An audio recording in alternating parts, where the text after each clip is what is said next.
Blessings, Kingdom family. As I was in the Word this morning, I was talking to the Lord, and I heard very clearly the Lord say, tell my people about freedom. Talk to them about freedom. Freedom works in two regards. I often hear people say, if God was such a good God, and if he was such a powerful God and such an awesome God, why would he allow such terrible things to happen? You have to understand that God has given us the gift of free will. When Adam and Eve were in the garden, they had the choice. And ultimately, they took the choice to fall into sin, which leads to death, right? Likewise, people today have the choice. When someone unalives someone, that is a choice. They can choose life or they can choose death. When, a spouse cheats on another spouse, that is a choice. When someone is corrupt, that is a choice.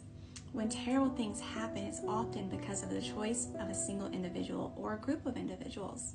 But I want to tell you today that there is liberation and there is freedom in choosing Jesus. See, we also have the choice to choose Jesus or not to. It's a beautiful gift of freedom. I encourage you, if you don't know Jesus, if you've never experienced Jesus, and I'm not talking about just sitting in church on Sundays. I'm talking about cultivating a tangible relationship with the living God. Jesus still works in signs, miracles, and wonders.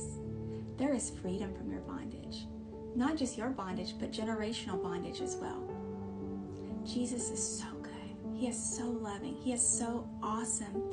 And it's so often that I see people that say, if God was such a good God, this and that they've never truly experienced a relationship with Jesus. We all know someone, whether it's a family member or a friend, that says, oh, no, I'm good. You keep your Jesus. I'm going to go ahead and do my thing. And while they may have temporal joy and temporal blessings, they will not have that eternal life. I want you to understand today that you have the choice. You have the choice to choose freedom. There is freedom from iniquity. There is freedom from sin. There is freedom from death. Jesus will heal you. He will heal your mind, your will, and your emotions.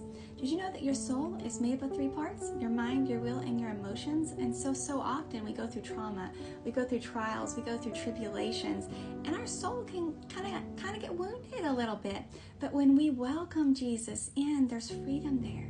There's healing there. There's liberation there. So I want to encourage you today. Choose life. Choose Jesus. Give him a chance. What do you have to lose?